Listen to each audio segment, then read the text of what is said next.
bem-vindos ao nosso segundo podcast. E no mês de março nós vamos estar com a presença de duas profissionais, duas mulheres guerreiras maravilhosas, discutindo sobre o Dia Internacional da Mulher, esse mês tão maravilhoso, esse mês que traz reflexões sobre as conquistas que já alcançamos na sociedade e que precisamos alcançar ainda mais.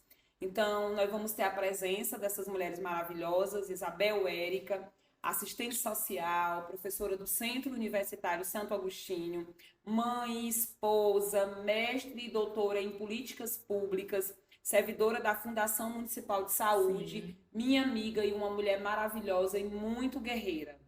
Nós vamos ter também a presença da maravilhosa Samara Pereira, que vem há muito tempo lutando aí pela nossa causa, assistente social, mestra, doutoranda em políticas públicas, mulher, militante, num movimento político muito importante para a gente, uma história de vida aí na área da educação, no trabalho de qualificação profissional, estava na gestão por 8 anos na Fundação Alferraz e vai colaborar aqui no nosso podcast sobre as conquistas, né, desse trabalho tão importante que ela realizou aí no Enrolei. Na Fundação Municipal. Na Fundação Municipal, tu vai cortar, né? Ok. É. Então vamos lá, vamos agora começar o nosso podcast, né, discutindo sobre as conquistas ao longo da história, que envolve a luta das mulheres, né? As mulheres são a maioria da população brasileira, 51,8%, de acordo com o IBGE, comandam os domicílios, de acordo com o IPEA 2018, e no dia 8 de março, Samara, a gente comemora aí o Dia Internacional da Mulher. Fala um pouquinho sobre as nossas conquistas, as lutas que precisam ainda, né, acontecer para que a gente possa garantir os nossos direitos, a igualdade, a equidade em relação ao gênero. Olá, saudar aqui essas mulheres, né? A Samila, a Isabel Érica, e dizer que o 8 de março, ele é simbólico, né? As nossas lutas, elas acontecem todos os dias, mas é ainda necessário nós termos um dia, nós termos um mês para pautarmos, né, as nossas lutas ainda, os desafios que nós temos pela frente e também as conquistas que nós já tivemos até aqui. Então, como você bem pontuou, nós somos, né, a maioria da população brasileira. Quando se trata de população, quando se trata já de população escolarizada, as mulheres já são maioria no ensino superior, por exemplo, né? Mas nós somos ainda minoria quando se trata de cargos de gestão, nós somos a minoria quando se trata de cargos no campo da política, seja no legislativo, seja no executivo ou mesmo no judiciário. E isso é resultado de uma construção social histórica, né? Nós podemos acessar a escola apenas posteriormente aos homens, o mercado de trabalho também, o nosso acesso foi autorizado, né? De uma maneira aí pontual em áreas específicas, né? Então as mulheres eram autorizadas a trabalhar para serem professoras, né? Com a mudança no modo de produção e a própria necessidade do capitalismo, a gente passou a assumir funções em fábricas, porque os homens iam para a guerra, porque precisavam de mão de obra barata, e aí mulheres e crianças, né, na Revolução Industrial, passaram a ocupar esse espaço do mundo do trabalho de uma maneira subalterna, subjugada, né? E a própria questão financeira, que é algo muito forte, né? A gente, na realidade brasileira, apenas aí na década de 60, por exemplo, que a gente pôde ter uma conta bancária em nosso nome, né? Então, a mulher já até trabalhava no início do século passado, mas ela não tinha direito de administrar o dinheiro dela, né? Porque ela tinha que ter uma conta conjunta ou com a autorização do parceiro, né?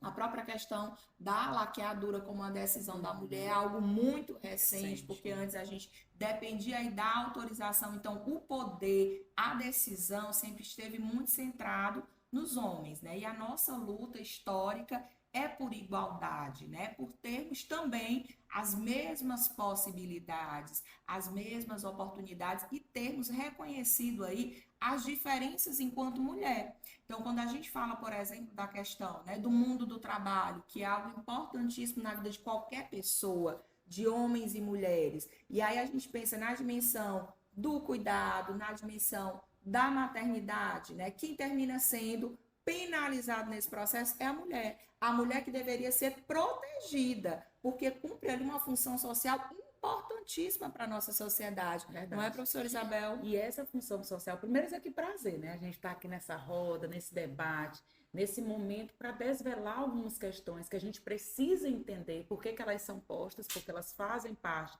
de um processo culturalmente construído e solidificado nessa sociedade.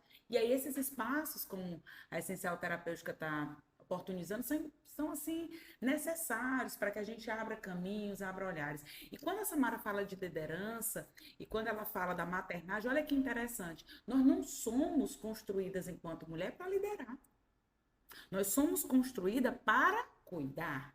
E o cuidado, ele perpassa uma lógica familiar.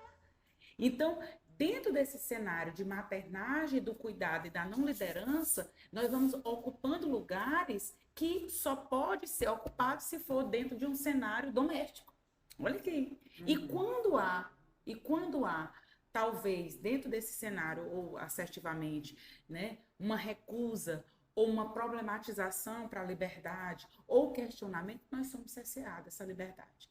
E aí, infelizmente, nós temos um cenário de construção de família muito baseado na família nuclear burguesa, né? Da mulher na ideia do cuidado doméstico e não da saída para o trabalho, e mesmo quando ela sai, ela não tem os mesmos, digamos assim, direitos, porque no caso, acaba tendo o mesmo direito do trabalho, mas não tem a mesma condição social, financeira, como a Samara muito bem trouxe, e isso leva a um cenário muito atroz. Então, para vocês terem uma ideia, 2023, a gente muda até o tom, mais de 580 mulheres morreram no Brasil por ser mulher. É justo morrer pela condição de ser mulher, morreram no cenário doméstico, ou pelo companheiro ou pelo ex-companheiro, pela única condição de ser mulher. Estamos de feminicídio, fora os outros, né, os outros dados estatísticos que são consolidados que nós temos, e ainda aqueles que não temos ainda, né, consolidados. E aí, Samila, Samara, nós vamos ter um cenário atroz de violência doméstica, de violência sexual, de violência patrimonial, de violência psicológica, que vai colocando a mulher em um lugar que não é para ela estar. Esse lugar de igualdade que nós lutamos e que nós devemos lutar, por isso que a Samara diz, eu até brincava com umas pessoas dizendo assim, e precisa ter o 8 de março? Seremos felizes no dia que não precisar mais. Mas, por enquanto, precisa, é necessário para reafirmar uma luta e uma condição de existência.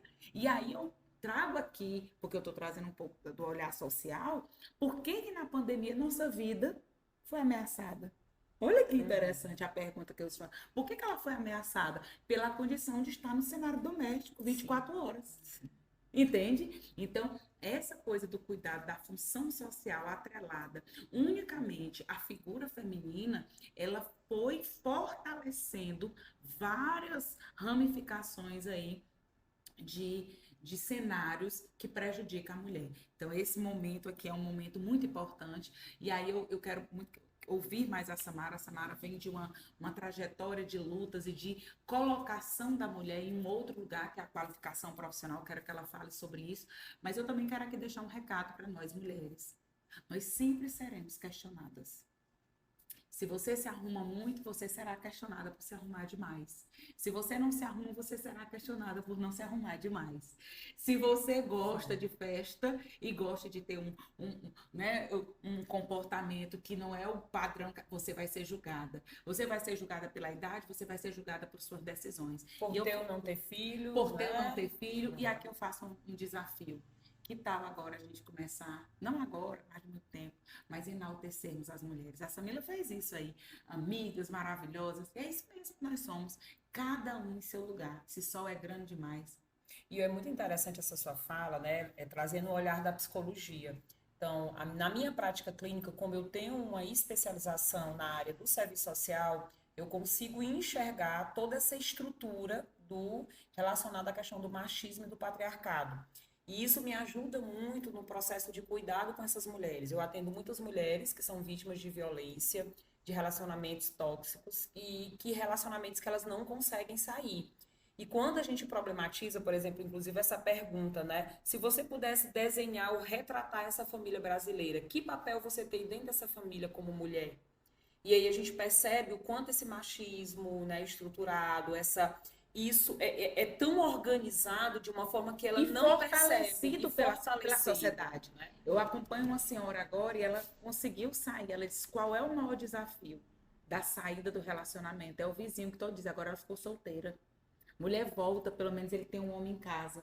Para quê? Para puxar o cabelo, para agredir, para humilhar. A referência masculina, né? O apelo à necessidade de uma E quem referência reforça? masculina que seja protetora e que, na verdade, né, nesse caso aí, é a que violenta, né? É a que machuca, é a que maltrata. E como estudiosa de família, eu posso dizer, mas porque nossa sociedade, a sociedade brasileira, os países latinos, são familistas. O que é familista? Eles colocam a família como centro de resolução e de produção de tudo. Ele não traz as políticas públicas para o cenário, inclusive de cuidado, que é o que eu estava falando para ela, do cenário da qualificação profissional. E aí nós vamos ter várias cenas aqui. Se você tem uma mãe atípica, né? Que infelizmente o filho vem a falecer e de repente ela só tinha aquele dinheiro do benefício e o benefício ela fica desprotegida, ela não tem uma qualificação profissional, por quê? Não é porque ela não queira, não é porque não dava era tempo, ela não tinha proteção do Estado, ela tinha que se virar, ela foi abandonada, então assim, literalmente ela foi abandonada ou ela se permitiu, né? Porque muitas vezes tem isso também, mas enfim, queria que a Samara trouxesse essa questão da qualificação profissional como um eixo libertador para essa mulher, que é a educação. A educação rompe barreiras. Samara, tem até uma colocação, né? Foi pensando, inclusive, né, na sua trajetória que eu trouxe aqui sobre profissão. A profissão, ela implicou para as mulheres a possibilidade de desfazer os laços de dependência financeira com o provedor masculino. E aí, né? E aí hoje a gente tem a igualdade na gestão da vida doméstica, né? Será que temos realmente essa igualdade na gestão da vida? Eu queria que você falasse um pouco sobre isso. Quando a gente fala, né, do mundo do trabalho e do quanto nós já conseguimos avançar, a gente teve recente uma lei, né, do ano passado que trata da igualdade salarial.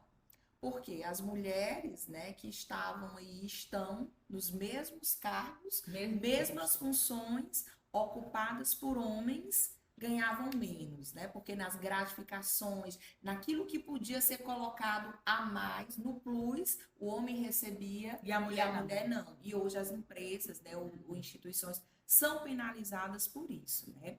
E aí, ainda falando sobre o mundo do trabalho, e que a gente fala muito na sociedade, né? E aí a Isabel acabou de chamar a atenção para algo importantíssimo, que é o papel do Estado, né? Que é o papel das políticas públicas. E a gente, quando fala, por exemplo, em ocupação de cargos de liderança, quando a gente olha para o setor público e para o setor privado, quando você olha para as grandes estatais do setor público, a maior parte, aí 80% são ocupados por homens, né? Quando você olha para os CIOs, você já consegue ter um avanço até significativo com as mulheres aí ocupando 30% dos postos. Mas no público é mais grave ainda do que no privado. Essa desigualdade, né, desse reconhecimento. Então, a gente percebe por parte da sociedade e do poder público uma reprodução ainda, né, e uma construção de obstáculos constantes. Por quê? Porque currículo hoje a gente tem. Formação a gente tem, mas quando depende da indicação, seja no público, seja no privado, nós ainda somos penalizadas e somos julgadas por antecipação. Muitas vezes a gente perde uma oportunidade porque sequer somos consultadas do desejo ou não de ocupar aquele cargo, né? Aparece um grande cargo que exige, demanda tempo, trabalho, e aí se diz assim, não vamos nem convidar porque ela. fulana não tem tempo, tem ela dois tem dois filhos, então a gente vai gerar problema. Então vamos poupá-la. Então, sequer nos é dado o direito à voz, à escolha sobre o que a gente quer ou não, quando se trata de espaço de poder, quando se trata de ascensão. E é importante que a gente esteja muito atenta a isso, né? Um outro aspecto. E quando ela se coloca, ela ainda é chamada de louca. Então, assim, a questão do estereotipo da loucura, É muito né, forte. é muito muito forte, forte. atrelada à condição de ser mulher. A gente não Ser pode louca. elevar um pouquinho a voz Voz, que é. vem o toque. Calma. Aí né? você... Como se nós fôssemos histéricas. Aham. Até Qual é a a questão de situação? naturalizar hormônios, né? A gente Sim, sabe que existe sim, hormônios de fato, sim. mas existe uma naturalização de problemas que são sociais, Se de você, questões, se né? você impõe um limite, você é metida, você quer ser, Se né? você fala, se coloca, gosta de aparecer, Então, sempre é taxado e associado ao e estereótipo. muitas vezes, por isso que eu quero aqui, Isso gostaria, constrange, né? Isso violenta. e eu gostaria de estar intimida. trazendo isso aqui nesse podcast para nós mulheres, para nós nos defendermos. Não estou aqui em um debate, acredito que as meninas também na mesma perspectiva que a minha, não é para criar uma rivalidade num cenário homens contra mulheres, que é isso, não, mas um cenário, e nem de competição, De mas um respeito, cenário né? de respeito, De parceria. um cenário de parceria, mas um cenário, sobretudo, de convivência. Eu não posso conviver se ali aquele espaço é um espaço que não me engrandece, é um espaço que me diminui a minha condição de existência. E olhe, detalhe, nós estamos falando, não são dos lugares que a sociedade, inclusive, traz, que como se a violência ela só acontecesse nos muros baixos, nas favelas, nas zonas periféricas. E aqui quero deixar um registro. Que interessante a ocorrência, não do fato em si, perceba o que eu estou dizendo, não do fato que foi lamentável, mas a ocorrência com a Ana Hickman, para alertar que é nos grandes muros que as violências também são cometidas e silenciadas pelo medo, pelo status quo, né, pela forma como a própria família vê, aguenta mais um pouco, é a tua sobrevivência, lembra de tudo que tu tem, tudo que tu recebe. E a vida?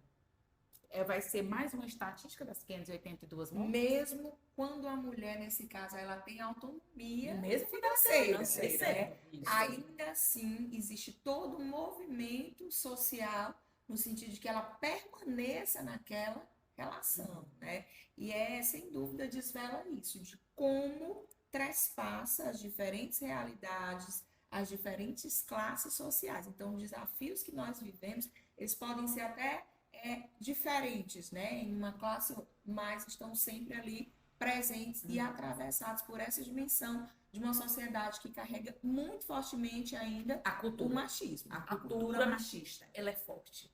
Ela é forte. A pandemia provou isso.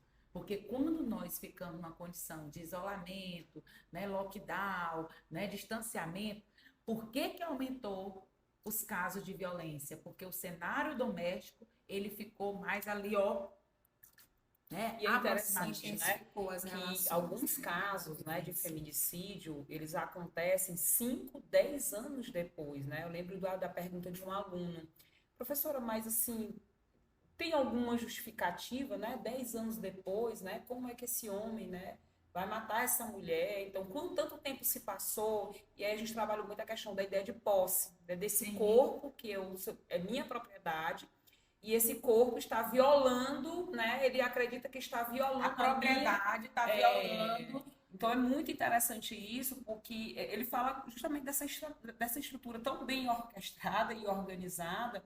Eu acho muito interessante na graduação também, quando você percebe que ao longo do curso, algumas mulheres que são bem estudiosas, críticas, reflexivas, elas vão passando por dificuldades na vida, elas têm mais chance, inclusive, de evasão, né? De não permanecer na faculdade, de não conseguir dar conta dessas inúmeras atividades que é colocada para ela. Então, assim, você vê em vários espaços, desde mulheres que estão iniciando essa vida profissional, de mulheres que já estão nessa caminhada, que precisam executar realizar várias atividades e não conseguem dar conta da dinâmica ali. Super interessante, Samila, essa questão que você colocou, né, da nossa existência, né? Então, nós lutamos para estar no mundo do trabalho, né? Nós buscamos a qualificação, nós conseguimos nos inserir, mas a gente se insere e tem um preço para isso, né? Que é a dupla, a tripla jornada.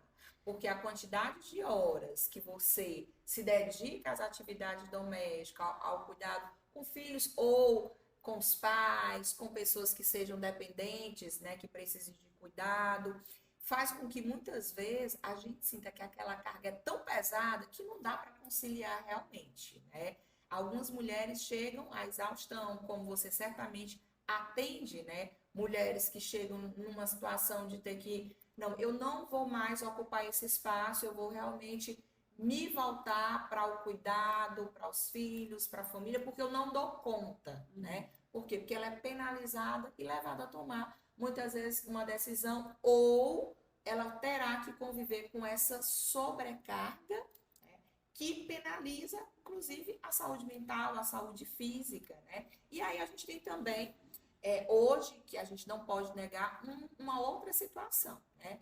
Os homens que já reconheceram, né, efetivamente o seu lugar na família, o seu papel social e que deixou de ser aquele homem que ajuda e é o parceiro que faz a sua parte. Então, nos relacionamentos, né, onde cada um efetivamente busca somar e fazer a sua parte, a gente tem mulheres que conseguem avançar, porque elas não são penalizadas, né? Não tem aquela carga que segura e que pesa ali na perna dela, que não faz com que ela não consiga progredir, que ela não consiga avançar. E que a gente sabe que não é a maior parte, né? Aí quando se trata aí das relações, né?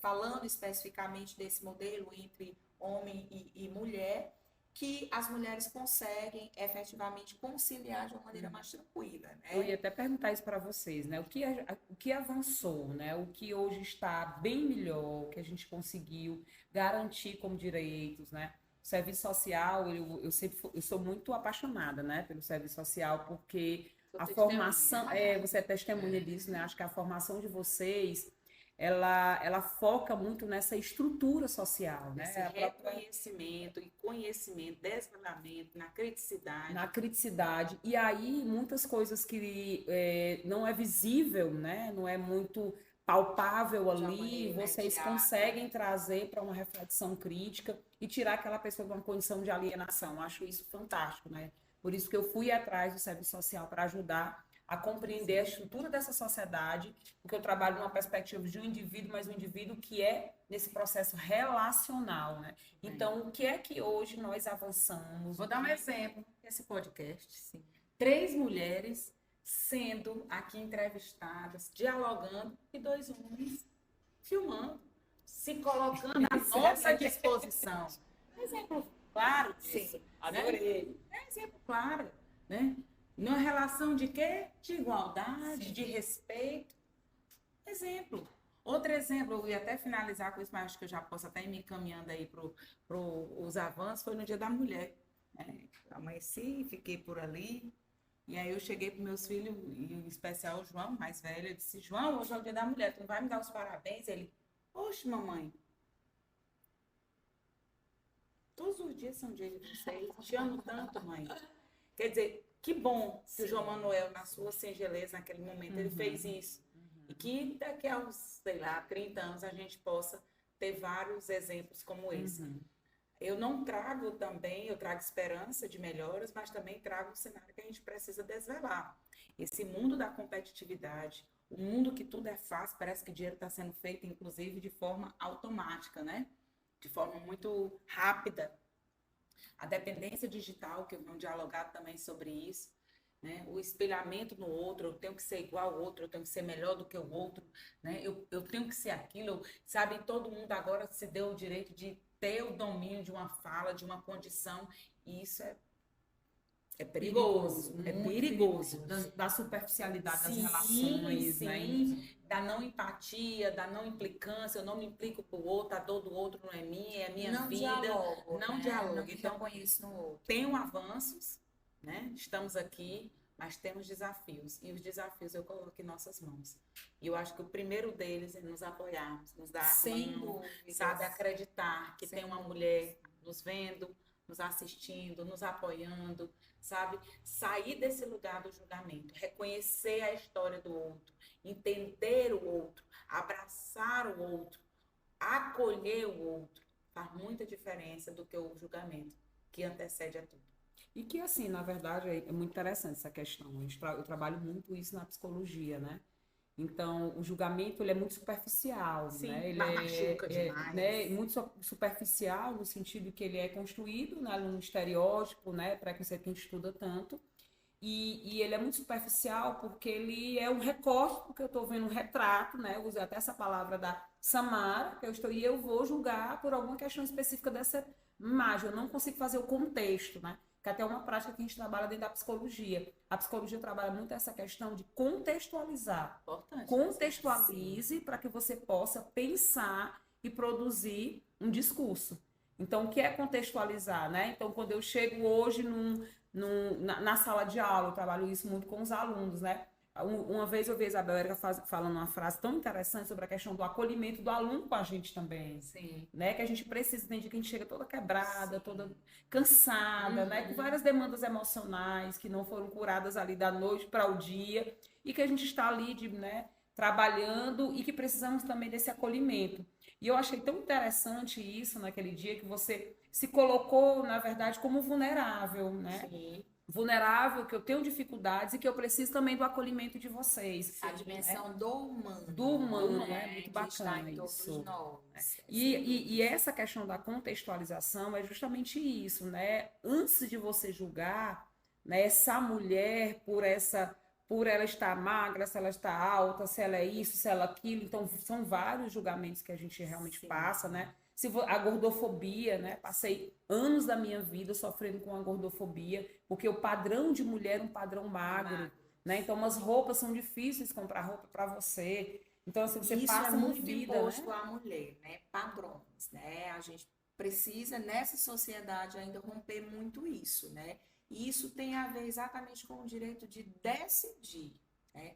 De decidir o que eu quero vestir, né? Como foi colocado aqui anteriormente, de decidir se eu quero participar diretamente da política ou não, né? E eu lembro muito, né? Eu faço parte desse universo da política também.